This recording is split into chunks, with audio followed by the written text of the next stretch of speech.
Olá, pessoal. Como vocês têm passado? Tudo bem?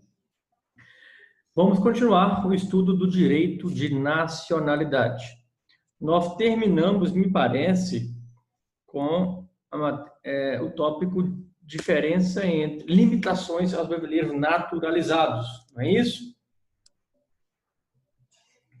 Nós estudávamos, né, as limitações que os brasileiros que são naturalizados têm em relação aos brasileiros natos, né?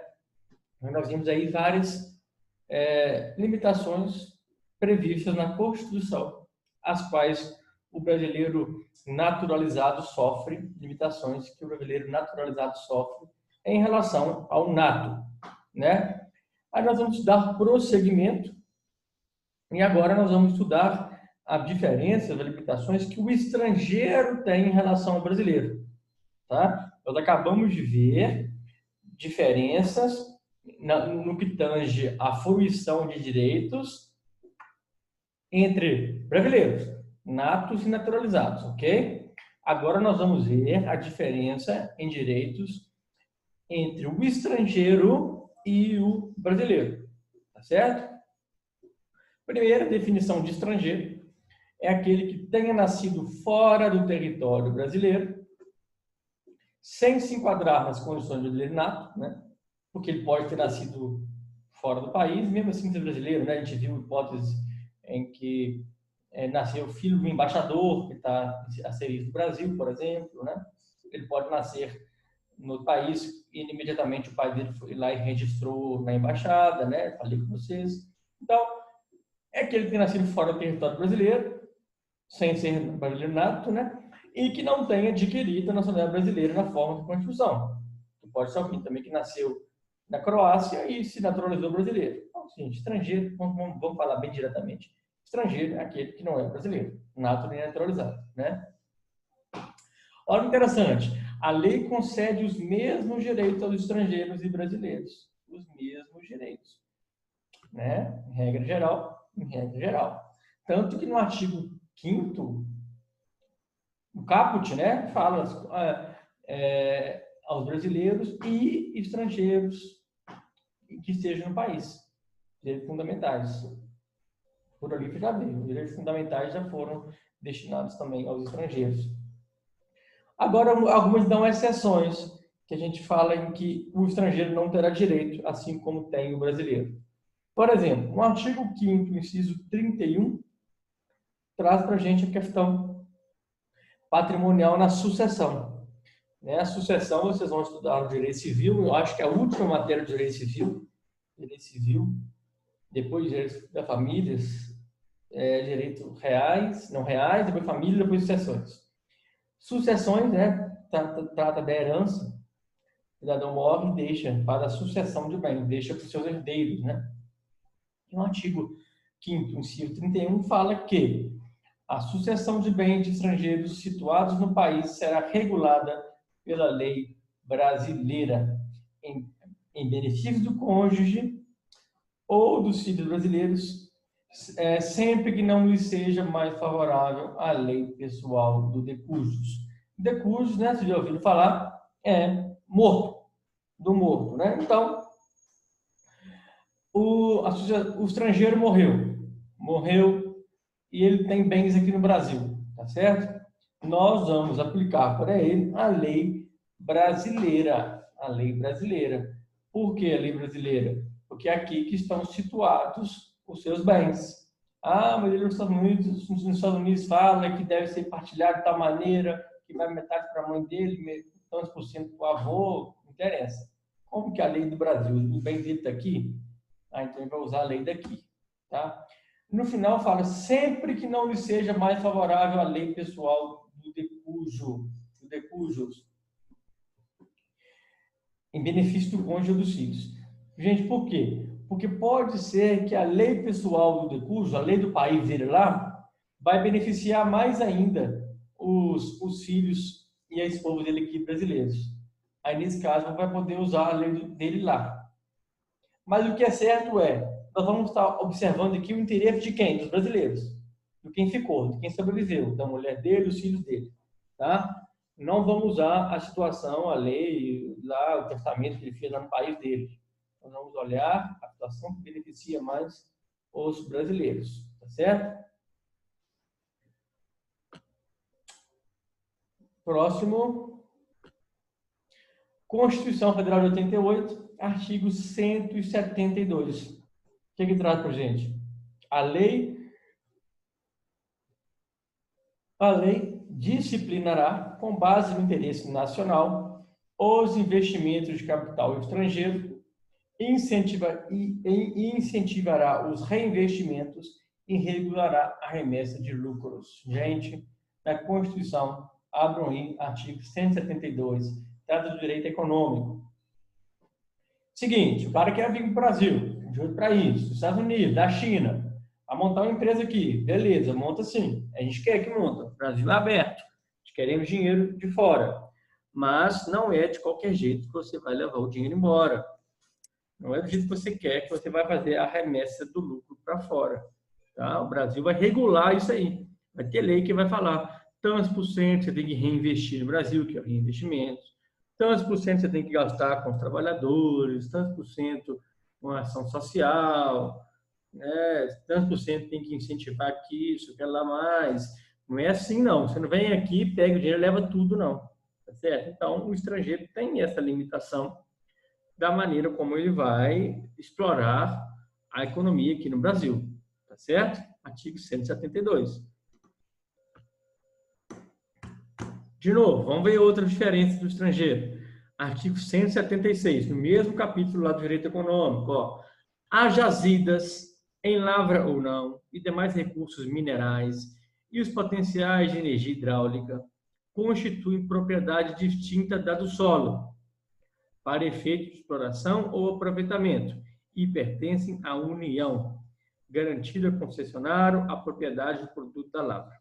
Por enquanto, aqui no caput, gente, não está falando ainda do estrangeiro, não. Mas já falou algo interessante para a vida de vocês vão estudar isso ainda. Mas é que legal que vocês já saibam que o que está debaixo do solo não é seu. Olha que interessante. Você tem uma casa, um quintal, está lá furando para achar água e acha petróleo. Fica feliz, para o foguete, estou rico. É assim? Não. Está no quintal da sua casa, acha ouro. O ouro é seu? Não. O que está debaixo do solo é da União. Está escrito aí já.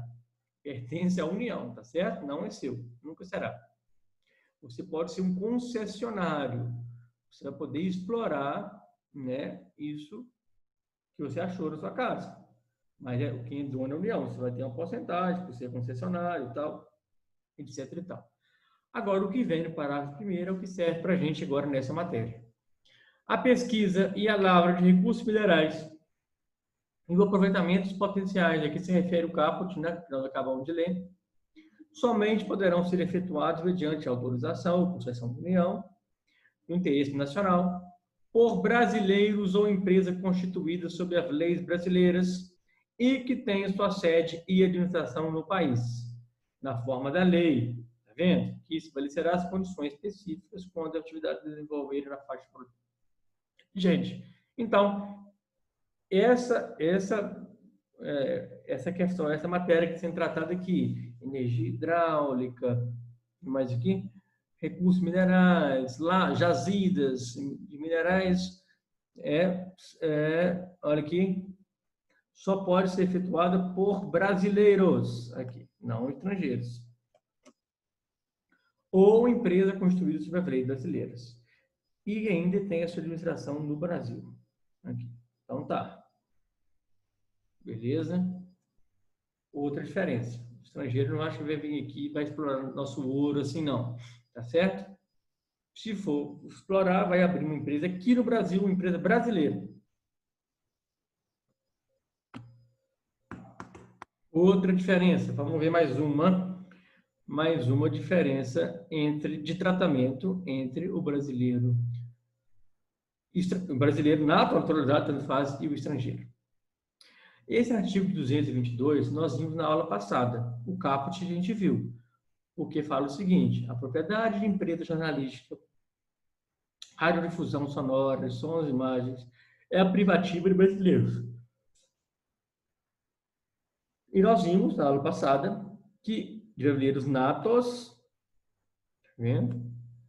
Ou de naturalizados há mais de 10 anos. Aí nós vimos na aula passada aqui porque tem uma diferença. Se o brasileiro for naturalizado, tem que ter 10 anos já de brasileiro, né? Agora, no parágrafo primeiro, né, que foi incluído em 2002, porque quando fez a Constituição de 88, não se permitia de forma alguma o estrangeiro, tá certo? De forma alguma se permitia o estrangeiro proprietário.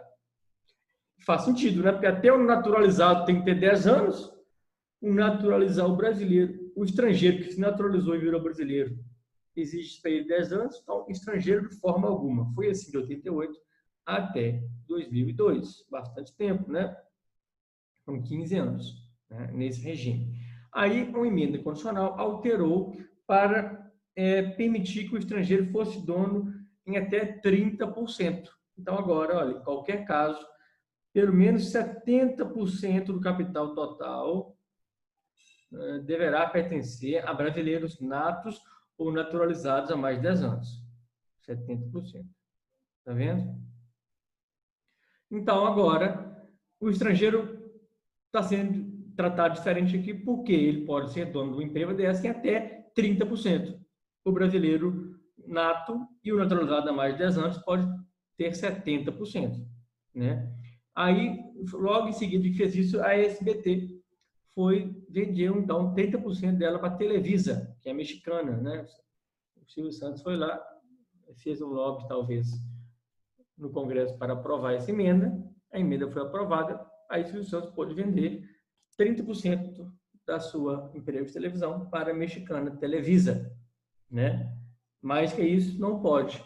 Foi uma emenda condicional em 2002 que alterou essa questão. Manteve-se ainda 70%, um valor alto, né? Para que, né, questão sensível, como eu expliquei para vocês na aula passada, a força que tem a televisão hoje em dia é algo muito grande, né?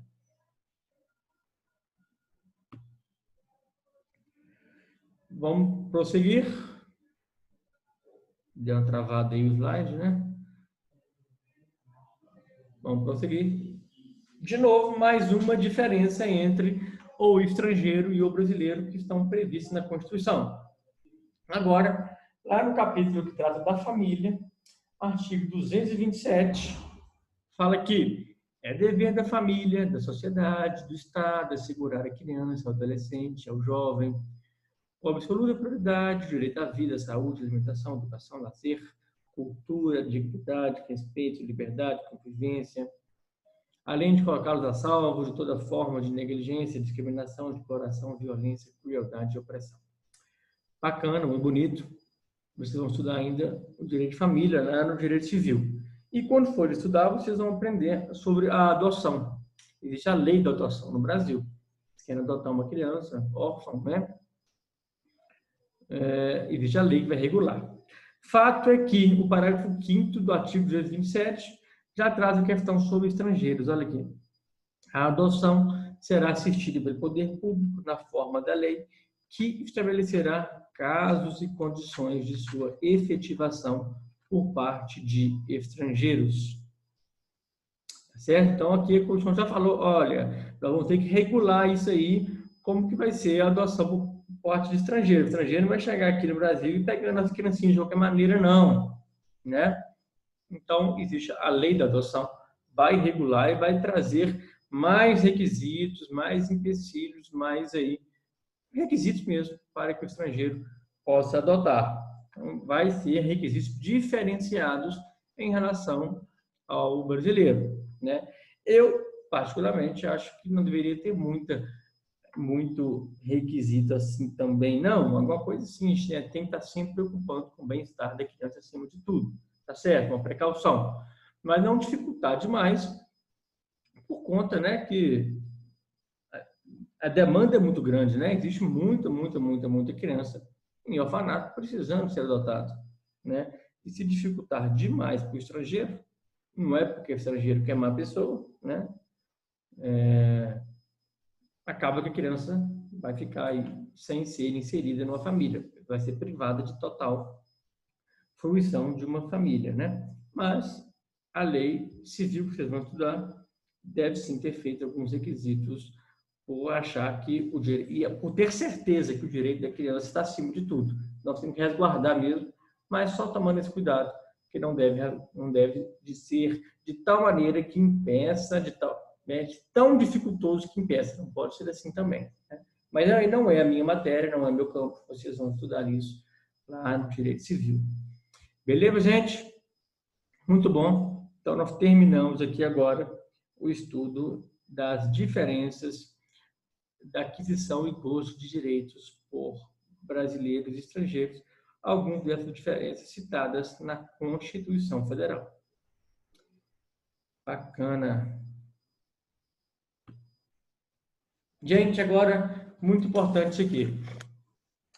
É difícil interpretar, às vezes, sem a ajuda da orientação que a gente vai dar agora. Vamos lá. Quando a gente estamos estudando artigo 12, ó, artigo 12, parágrafo 4º da Constituição. Agora o tema é perda da nacionalidade. Será declarada a perda da nacionalidade do brasileiro que, gente, o brasileiro pode deixar de ser brasileiro? Sim ou não? Número 1.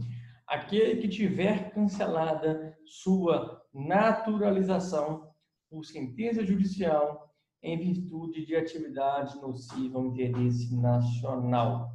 Gente, primeira coisa aqui, tiver cancelada sua naturalização. Sua naturalização. Então, nós estamos falando aqui, quem perde a nacionalidade brasileira é apenas o brasileiro naturalizado. O nato nunca perde. Ah, esse cara não vale nada. Podia deixar de tirar a nacionalidade brasileira dele. Existe isso? De jeito nenhum, gente. Ele é brasileiro. Ah, isso não vale nada. Esse aqui não vale nada, roubou demais, traficou demais. Vamos deixar de ser brasileiro. Vamos fazer para mandar para outro país. Existe isso? Não, gente.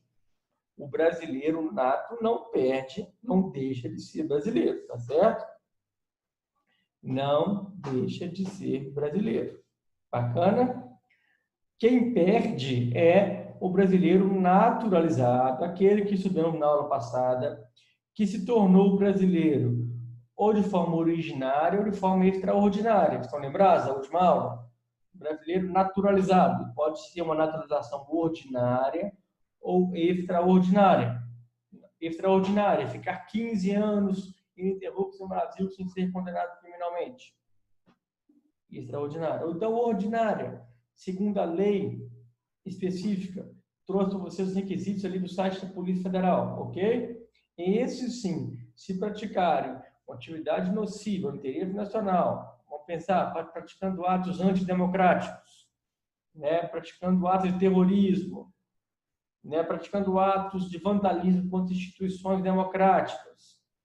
Esse que foi naturalizado. Então, por sentença judicial, por sentença ele foi naturalizado, por sentença ele vai perder essa sua naturalização. Certo? Essa é a hipótese do inciso 1 do parágrafo 4º. O parágrafo 4º abra a Constituição e escrevam aí, gente, perda da nacionalidade. Tá certo? Inciso 2. Também perderá a nacionalidade brasileira aquele que adquirir outra nacionalidade. Salvo nos casos de... Gente, aqui é o seguinte. Ele é brasileiro. Mas se ele se tornou agora italiano, então agora não é brasileiro mais, é italiano. Ah, ele é brasileiro, mas agora ele se tornou americano. Então, vamos cancelar. Ele não é mais brasileiro, ele é americano. Tá certo? Ah, professor, e a pessoa que tem dupla cidadania? Eu vejo muito jogador de futebol que consegue virar italiano, virar espanhol.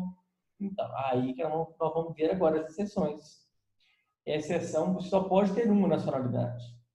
Porque, segundo o inciso 2 do parágrafo 4º, você perde a sua nacionalidade brasileira quando adquire outra. Você perde, tá certo? Mas aí vem exceções, salvo nos casos de letra A, por isso que é bom a gente estudar juntos. Já tive também muita dificuldade na época de vocês para entender isso aqui. Letra A, de reconhecimento de nacionalidade originária pela lei estrangeira. Que complicação, o que é isso, professor? Olha, fica na dúvida, né? Se foi reconhecido como outra, vai ser dupla. Então, posso ou não posso ter dupla cidadania? Gente, aqui é o seguinte. Se você é brasileiro e se naturaliza italiano, naturaliza alemão, você perde, sim, a nacionalidade brasileira. O que a Constituição que excepcionou é quando aquele outro país reconhece que você é um nacional nato, nacionalidade originária, reconhecimento de nacionalidade originária, primária. Aqui você é nato. Tem que pensar para entender isso aqui. Tem que pensar, não é fácil, não. O que eu estou a falar aqui? O que o legislador quis quando escreveu isso aqui? Vou repetir. O cara é brasileiro. Se naturalizou espanhol, aí perdeu a brasileira. Você se naturalizou. O que é naturalizar, gente? Voltar lá nos slides das aulas passadas. Vou voltar com vocês. Vou voltar. Ele vai lá e pede para virar do país.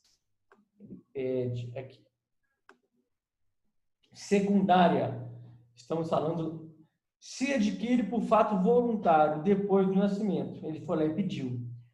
Aquela hipótese que estamos vendo agora, que ele não perde a nacionalidade quando aquele país reconhece aqui, olha, a sua nacionalidade primária. Por exemplo, é o que os brasileiros fazem. Os brasileiros se tornam italianos porque lá eles adotam o critério ius sanguinis. Na Itália, eles adotam o critério ius sanguinis. O que é isso? Ah, você é bisneto de um italiano, então você também é italiano. Então você é um italiano nato. Porque aqui nós empregamos, aqui Itália, porque aqui na Itália nós utilizamos o critério não ius solis, como é no Brasil. Aqui na Itália nós empregamos o critério ius sanguinis. Nós consideramos italianos natos aqueles que são parentes de italianos, não precisando nascer aqui. Ah, então, eu que sou brasileiro, nunca saí nem de Minas Gerais, nunca saí nem de Matipó, coitado de mim, só vivo aqui em Matipó. Agora sou italiano também, por naturalização? Não, de forma nata, porque a Itália reconheceu que você é bisneto de um italiano.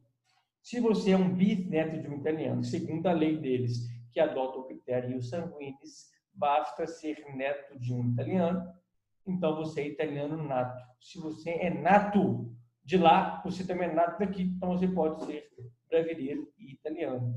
Você pode ser espanhol também, africano, você pode ser polipátrida, desde que todas elas sejam de critérios natos, primárias, fato do nascimento. Falei com você nesse dia aqui dessa aula. Quando você nasceu, pá, você tem o direito aqui de 3 nacionalidades diferentes, pelo seu nascimento, porque você se enquadrou em critérios de nacionalidade nata de cada um daqueles países. Entendem isso, gente? Eu tenho colegas que fazem isso. Conseguiu ser português, ser italiano. Como? Contratou escritórios aí no Brasil especializados nisso, né? O chefado toda sabe o passo a passo. Vão no cartório lá na Itália, cartório, registro civil, e consegue achar a certidão de nascimento do seu bisavô. Então, seu bisavô está comprovado que é italiano. Seu tataravô, seu tetravô italiano. Aí você lá descobre nesse cartório quem é o bisavô. O bisavô teve tantos filhos, já é no Brasil. Aí você vem no Brasil, pega no cartório aqui. Aí seu bisavô, seu avô, você. Juntou todas as vertidões, formou a genealógica. Olha, você agora é italiano também, que legal. O seu passaporte vai ser um passaporte roxo. Chega lá na Europa, no aeroporto, eles falam assim, europeu, não europeu, europeu, não europeu. O não europeu pega uma fila imensa para você pegar. Tem que passar um monte de coisa, um monte de entrevista para entrar na Europa, as pessoas passam. O cara, né, quando tem um passaporte roxo, que é da comunidade europeia, vai tranquilo, vai passando por tudo. O cara é um brasileiro, capial, igual nós mesmo. Mas descobriu que tem um bisavô lá italiano, português, pronto, conseguiu.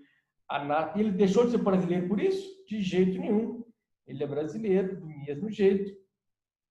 Só que conseguiu que fosse reconhecido que ele também é italiano, é espanhol, é africano, é japonês. Japonês é difícil, né, gente? Japonês é difícil você ser, né? Você descobrir que tem um avô. Pode ser, eu não sei qual critério usado no Japão. Onde que eu estava? Procurando um slide aqui. Então, muito slide, hein? Aqui. Então, perde a nacionalidade brasileira aquele que adquirir outra, salvo nos casos de, primeiro, reconhecimento de nacionalidade originária pela lei estrangeira. Você adquire uma nacionalidade primária, nato, daquele país. Aquele país entendeu que você... Então, nesse caso, você pode ter duas, né? Você não tem culpa, né? Você não pode perder, deixar de ser brasileiro só porque você também é italiano, você nasceu assim com esse direito. Até a Constituição de 88 trazia essa regra. Era assim, olha, a regra da redação era adquirir outra nacionalidade, salvo nos casos de reconhecimento da nacionalidade originária pela lei estrangeira. Ponto. Acabava-se o inciso 2. Aí houve uma emenda constitucional e dividiu duas seções, A e B. Qual que é a B? Salvo se for uma imposição de naturalização pela norma estrangeira ao brasileiro residente em estado estrangeiro, como condição para a permanência em seu território ou para o exercício de direitos civis. Gente, o que acontece aqui? Foi incluído essa nova hipótese aqui. Jogador de futebol, por exemplo, eu, por exemplo, quero fazer um mestrado em tal país, tenho que morar lá. Aí a faculdade vai e fala comigo assim, olha, para você poder continuar estudando aqui, você vai ter que virar espanhol. Aí eu fico triste, não quero ser espanhol e tal, porque senão eu vou perder minha nacionalidade brasileira. O artigo 12, parágrafo 4º, inciso 2, fala que aquele que adquiriu outra nacionalidade perde a brasileira. Aí o aluno da Univest fala assim, não, o aluno da Univest que estudou e aprendeu que se você adquiriu essa nacionalidade espanhola, por exemplo, porque lá isso foi, onde está escrito aqui, isso foi uma condição para que você permanecesse lá exercendo um direito civil, permanecesse lá estudando, trabalhando, então, nesse caso, você não vai perder a brasileira. O jogador de futebol faz isso. Ele está num país, né, que só admite 3 estrangeiros no time de futebol. E vocês repararam isso. Time de futebol espanhol, italiano, tem 8 estrangeiros nele. 8. Como que pode, se cada país, cada time só pode ter 3 estrangeiros? Vocês já pararam para pensar nisso? Não, né? Talvez não, né? Só pode ter 3 ou 4 estrangeiros cada time. E o time é lotado de estrangeiros. E eles vão naturalizando o povo lá. O jogador de futebol vai se tornando um nacional daquele país. O brasileiro vai tornando espanhol, vai se tornando português também. Ah, então perdeu o brasileiro. Não, por que perdeu? Porque você só se tornou espanhol, alemão, francês, coreano, porque isso foi uma exigência daquele país para que você pudesse jogar bola naquele time, para que você permanecesse dentro daquele time, para que eu pudesse fazer uma pesquisa científica, um doutorado fora, né, o governo então, quer que eu estude lá, eu consegui uma bolsa. Então, aí não, aqui só se for, essa bolsa aqui só se for um americano.